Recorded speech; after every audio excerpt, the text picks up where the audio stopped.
Awesome. All right. Well, welcome back to another special Women's History Month edition of the Data Insights podcast.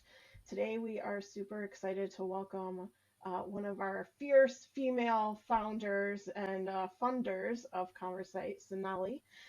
So, welcome, Sonali. Thank you so much for joining us today. Thank you for inviting me, Serena. Great to be here. Well, tell us a little bit about your background, how you got into the role that you're in now, and kind of what your roles and responsibilities are, just for those that may not be familiar with someone in your position. So as you know, I'm a founder and managing partner at Augment Ventures, and we invest in early stage companies formed by mission driven, diverse founders who are trying to transform traditional and foundational industries, trying to make these industries more efficient, productive, and sustainable. So, how I got to this role is very interesting. My background is in project finance and investment banking, where in project finance, I was really supporting real sector companies modernize and do lending for them. And as a tech investment bankers, I was taking India-based tech companies to NASDAQ and Bombay Stock Exchange, again with the same premise of using modern tech stack to transform foundational industries. So my background is really based in helping early stage companies find their mission and deliver the product. So I started this journey a very long time ago, Serena. I've been doing this for almost 25 odd years now. And I started Augment Ventures in 2011. And I invested in ConverSight out of my Fund 3. And it's been a fabulous journey supporting you and your founders. So exciting. Well, tell me a little bit more about how you see your role in this world of investments innovating and driving innovation within both the tech industry in which we are, but also in the spirit of this month, how you see that innovation happening with women founders as well. Yeah, of course. Right from when I started my career back in India, there were very few women in the groups that I joined, and in most cases, I was the only woman around the table. However, I was fortunate to find mentors who gave me room to sit around the table as well as use my voice to share my opinions. And that gave me confidence. You need mentors, you need people to give you room uh, to get your ideas across.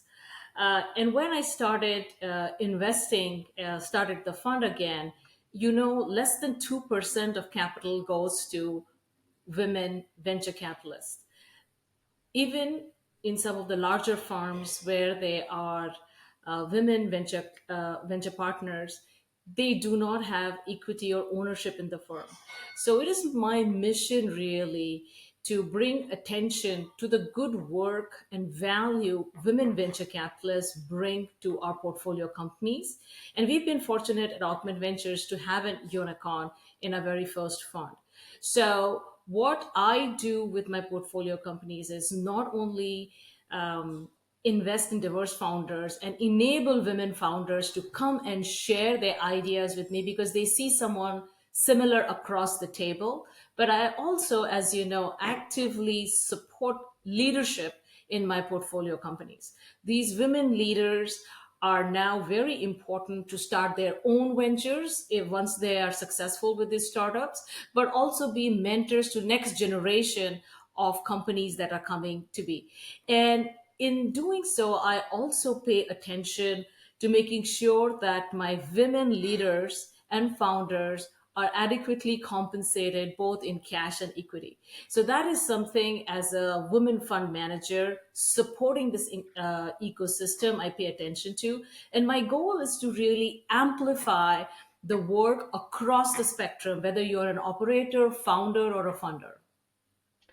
I think it's an interesting thing that you just mentioned of making sure that there's equity in the stock options or things of that nature that you get from these startups too, because I know when I first started working with startups, I don't know, 15 years ago. It's a long time too. Um, that was not something I was well educated on, and it's not something that very many folks actually talk about is what is fair, what is equitable as far as that goes when you're starting at a startup, and how you can, negotiate that into your salary and whatnot. I guess, do you have any tips or things of that nature that others that are kind of looking to join journeys of startups should consider in that realm? Absolutely. I think, there are many compensation surveys out there that women should pay attention to. And I've noticed that in general, women, um, you know, I don't know, I don't want to use the word scared, but are uncomfortable, Yeah. maybe is the right word Yes. here. Yeah. They are just uncomfortable asking for their value and asking questions. Even if you don't have information, there is no harm in asking your hiring manager at what level are you coming, what is the compensation of other people in the team. And this is information, this is a if you're joining an organization, they should be sharing this with you. And I think, again, collaboration with other your peers in the industry, asking them, this is a personal matter, maybe you don't you will not get dollars and cents, but you'll get a general idea and a range of compensation that you're being offered.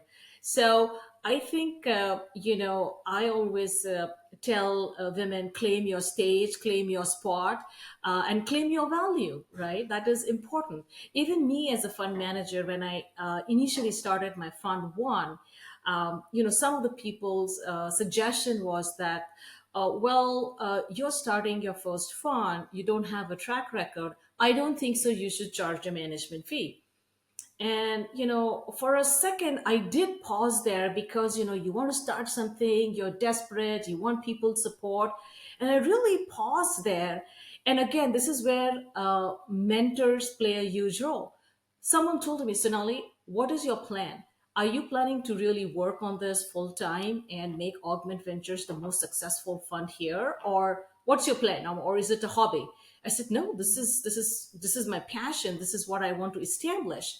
And so why would you not value yourself, and why would you not take management fee? If people don't value your time, you shouldn't be taking these people on as a partners in your journey.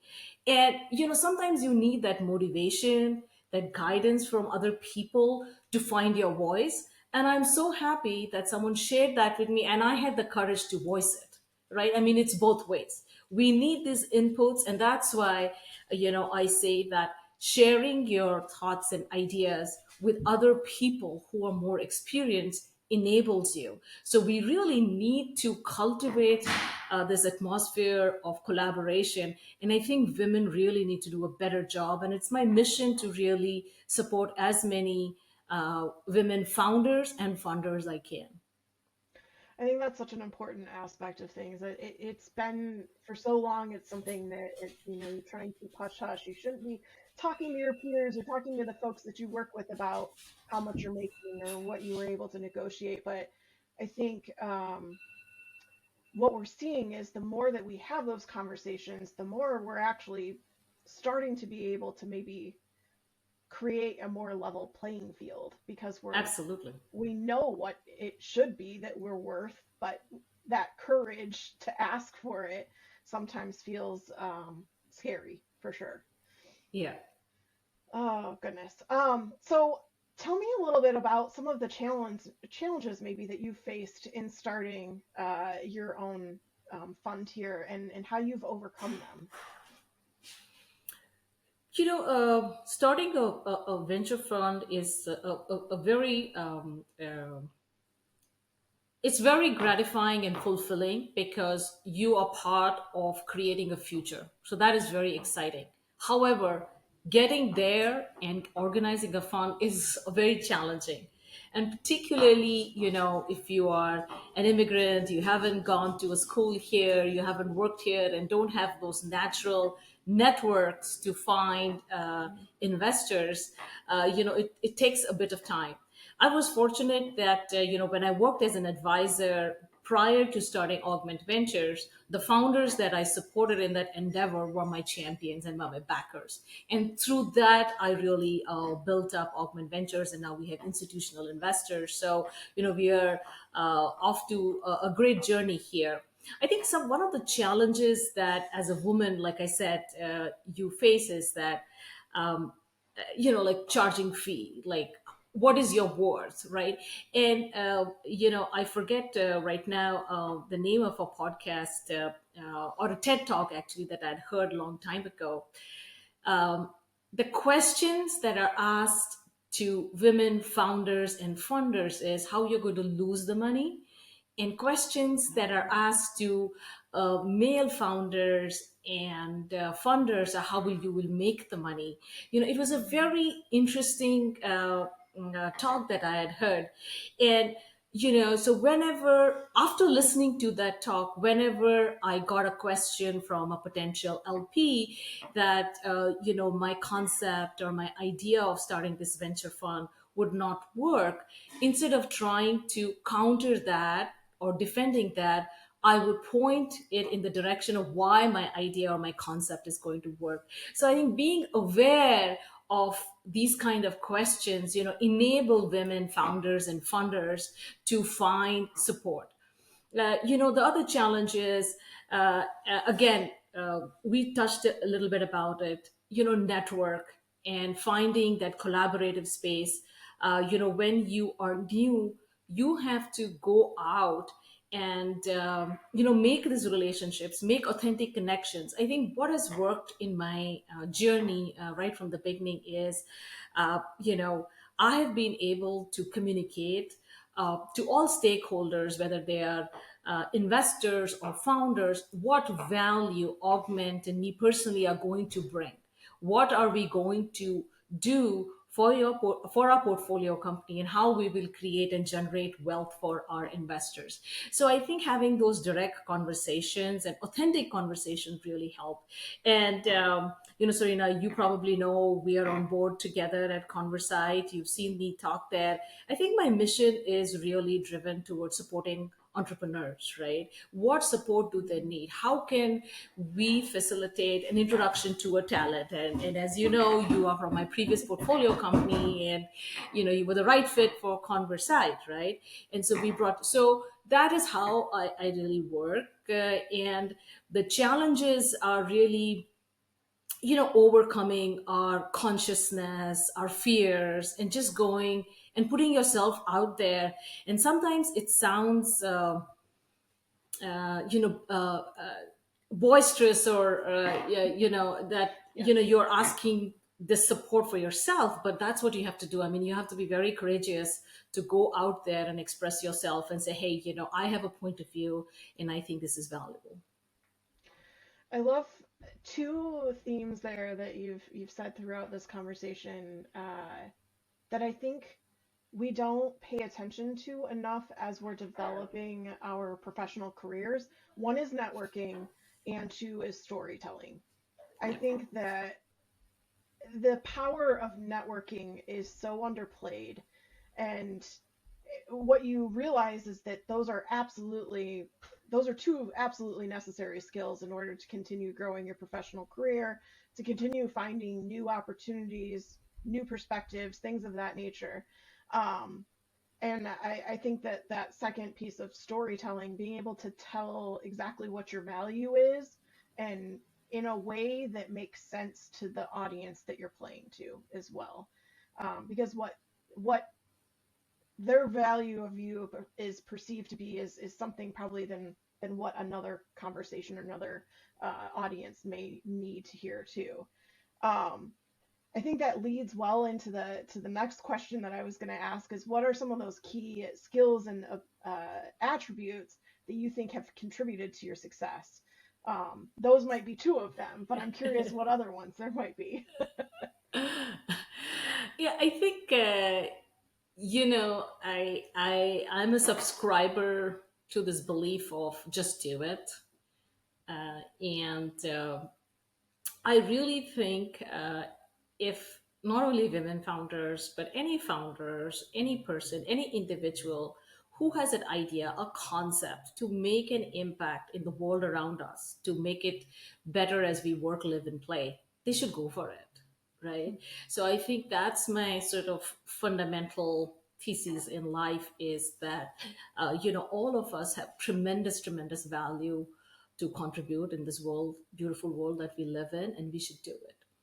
And just focusing particularly on women founders and funders, as I mentioned to you, I think uh, you know letting go of some of our inhibitions, which is traditionally put on to us by society. You need to be, uh, it doesn't mean you need to be impolite, but you need to express your views, right? I mean, this is not to give a license free to people to be ungrateful, or speaking inappropriately with people that you're working with, but you have to voice your concerns, your ambitions. That is an important part. If you don't share it, if you don't get your voice out there, who will?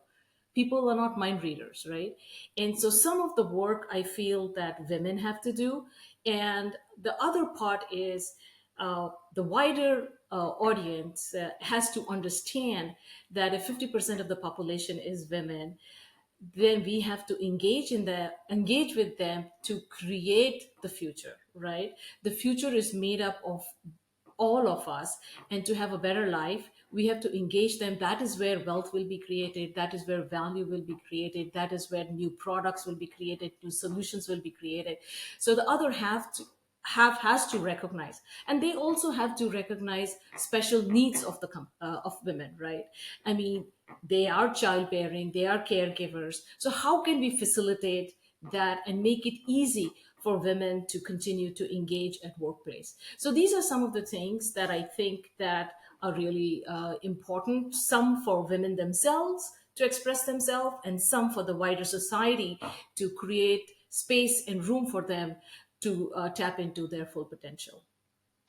I'm curious on latter point there around organizations kind of creating that space for women to to do the things that they want to in the work life, but also create that integration to the home life too. In the different organizations that you've had a part in, have you seen certain organizations do that better, and how is it that they do it better? What are the things that they're considering um, for, from an employee benefit side of things for women, and making it easier for, maternity leave or paid sick time off or things of that nature? I think we are I think you and I exchanged a few notes on this book that we together Yes, read, yeah. Data Bias in Women, right? World, made by men. Fascinating book, and fascinating statistics and data in there. One of the things in that book was childcare is a big thing, right? And if just simply if we can facilitate, companies can facilitate women to manage their childcare and make it a company expense, there will be more women who would be going on customer calls Mhm. and be in the sales job, because that is covered, Yeah. because and we know that in society a whole number of them are single women, single mothers, right? And so how do we support them, right? Yep. We need to support them. They are positive contributors. How do we support them? Then again, a lot of time, if you go to a company event and you Uber, that is a company expense. But if you have a babysitter to take care of your child to go to a company event, that's not a company expense. And so these are some, very small changes which will have monumental impact on how women engage in workplace and how companies support that. So when we have company events at most of my portfolio companies, I urge the CEO to make sure not only women but even men who are there with their spouses and they have to have childcare to take care, that should be covered and paid by the company. So that is my one singular Serena, it's not that I've been very successful with that as yet, to be 100% honest here. But I think just a simple uh, gesture of that is going to play a Yes. monumental impact on women and men, Yeah, as well, because they are absolutely. going to a company event, they want to bring their spouse along to show the work that they are doing and feel proud about it, right? Can you think about the morale boost that everyone will get Yeah, from that across the absolutely. board? So that is, I don't write it in term sheet. If that's your question, I don't think so. I think I need to get that courage myself and get there at some point. But that is one of the things that I really think, uh, you know, and some companies do that. They are actively doing that. They are really supporting their team members with that. Because we're talking about this, I have to ask your opinion on something that's become kind of a popular subject. For me personally, I love the idea, not only because I'm a mother or an entrepreneur and a business professional, but this idea of having shortened work weeks, of being able to create the 32-hour work week or the 30-hour work week or whatever it may be, so that people have this mental space to actually, decompress from what they're doing and find hobbies or family time or whatever it may be to enjoy more of that too. I think creates a healthier person, generally speaking. I'm curious to see, this kind of, I think this falls in line with some of these types of benefits that we could all be benefiting from more. But the fact that I think women typically have so many different duties. You've got your first shift at work, and then you go home, and you've got second shift at home. I think that this is another kind of way that we're starting to see businesses think differently about how they can create some of that separation, but still find productivity within that shortened work week too. So I think, Serena, I have uh, sort of 2 points on this topic. One is it depends, which is it's not a cop out, but at the Yeah. stage of the company, what is happening? You need all hands on deck, and probably a standard week is not enough. You're working weekends as well, and without a break, you are on a sprint, right? So it depends. Hmm. But as the company matures, so you can't be in a pressure cooker forever, right?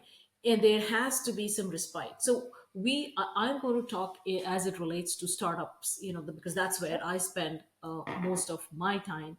And we invest in very early stage companies where there are two founders and starting with their initial team, and they continue to build and grow. So I've seen these companies more from 2 people to 100 people, like, more than 100 people. I think there was Yeah. 700 people at LLamasoft by the Yes. Yeah. time we exited. So you've seen that journey, how it has morphed. Think about it, what you were doing when you started at LLamasoft, how your life was, and how many hours you had to put versus by the time we exited it, right? So Hmm. I think that's a journey. But I'll have a different answer for large corporations, right? There are thousands of people and there's lots of infrastructure. They have different sort of goals. The way they are growing is different. So if you've chosen a journey to be in a startup and you've decided to be in that early part of it, you have to sign up for that, right? I mean, Hmm. you need to double, triple your revenue every year, right? And so it's a different kind of a journey. So that's where I say being supportive and being there for your team, whether they be men and women, whatever their family requirement is, what how the startup should work. But most of the time you need to put more than 70 hours of work into a startup at that stage. And as you go, systems are there. As you continue to expand your team, then you need stability. So I think this might not be a very popular answer, but that's how I feel. That different companies at different stage, but I do need think that empathy is what will make everything work, right? I mean, we've seen that people can work when they want to, and there's always this question, who's at one, and people talk about family and work balance. I think the work should understand when family needs to be one, and family needs to understand when work needs to be at one, and that is the balance, Hmm. right? And I Yeah. think if both of these entities, your family and your work, don't understand your requirement at that point in time, then they're failing you. And that is irrespective whether you're in a startup or a large organization. So I think those things keep changing. You're getting ready for a financing, lots of work needs to be done at a startup, right? So you're putting in extra hours. But there is someone's sick or your spouse is traveling and you need to take care of your child at home, the company should understand that, oh, this team member can work from home and still continue to support and contribute to our growth. So I think that understanding and balance, I would say, is coming, and it's got accelerated during the COVID because we had no choice but to Yes. depend on each other, right? And Right. so I don't think so anyone is going to work 7 days a week, but they are very sure that every team member is doing what they're supposed to build their companies, right? I mean, I Mhm. think that is the key. Yeah, I think you make a good point too about whether or not the number of hours in the week is Yeah, defined. I think the flexibility and the empathy to understand the human needs yeah, in what that person needs to be successful at that point in time is really what trumps it all. absolutely. Yeah. Absolutely. And even from the younger people, because like I said, we invest in early stage companies. uh, Younger team members, developers, they want that sense of community. They want that sense of culture. We have to, a lot of us have got a lot of experience and we understand the nuance of business, nuance of developing and collaborating. And we can go very quickly offline and continue to do that. But we still have to train the next generation. I mean, my son is there, he's going to be joining a workforce. He doesn't want to think any job that is remotely remote. He is a young man of today, but he wants to go to the workplace, and he wants to understand how to have this professional conversation. He wants to sit across people and learn from them because this is his first job, right? Yeah. So I think it changes, like I said, different stage, different needs at every time. And the thing that we have to understand is that we have to lead with love and empathy. Yeah. Oh, I think that's so smart. Everyone's needs are different given their experience, given their maturity, given where they're at. So I think that's absolutely a great point there. All right, couple more questions and then we'll wrap it up here. How do you think, based on the theme for this year's International Women's Day was around inspiring inclusion? How do you think we can better inspire inclusion for women?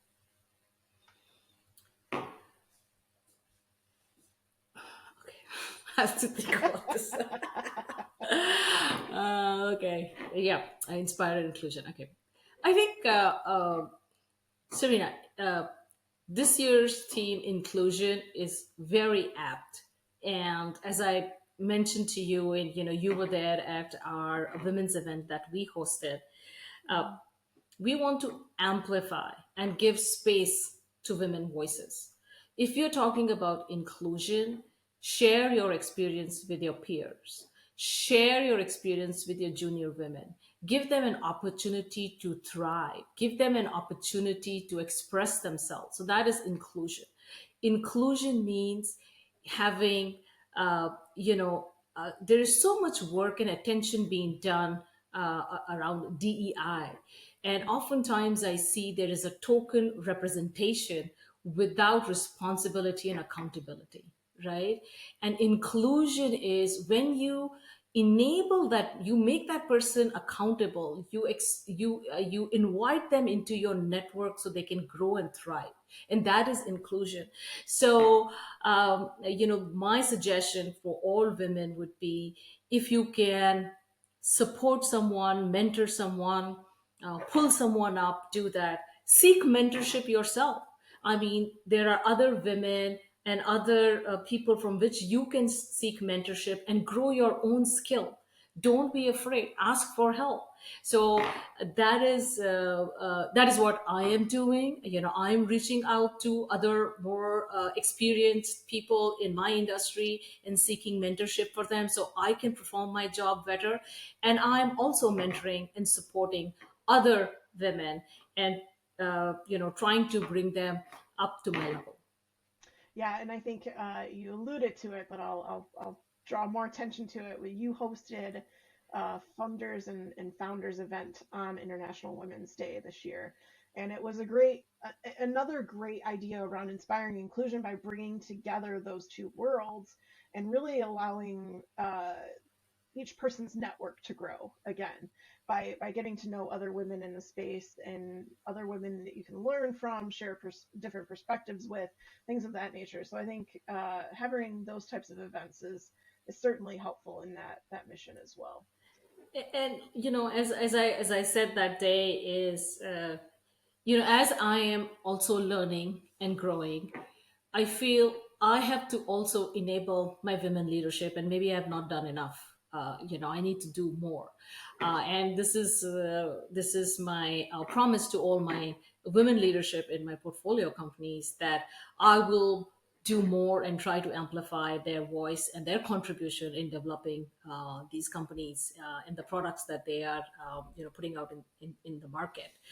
And I think it's like we are seeding, and like I said, like we are seeding a flower garden there, and eventually we want to turn it into a forest. We want so many women contributors making positive contributors and supporting each other, right? A forest thrives by supporting each of their ecosystems, right? And that's what is necessary and a very, very important. And I have benefited from that. As I mentioned to you, I have many women who have written checks for me. I have many women founders who have accepted my support in their startups. So I want to continue this journey, and they have created tremendous amount of wealth.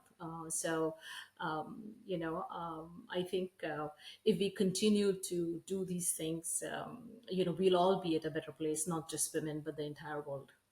Definitely. All right, final question. What advice would you give to other women aspiring to start investment firms like yours? I think you should just do it. There'll be so many naysayers. I think if you have a point of view, just express it. Yeah, And for every naysayer, you will find one or two who will say yes, and that makes all the difference. That gives you stamina, that gives you courage, and will keep you going. And so when I started this journey, I think I got 1,000 no's and a couple of yeses, and that was all the difference that it made. So my advice is that if you have a point of view and you want to make an impact in the future of how we live, work, and play, you should definitely do it. I have a fabulous time.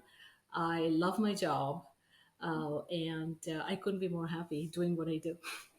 fantastic. Well, and we certainly enjoy working with you too. So thank you, Sonali, so much for taking the time to chat with us today and share your perspectives. I am sure that this is going to be some great advice for anyone listening, men and women alike. So thank you again for joining us today. Thank you so much.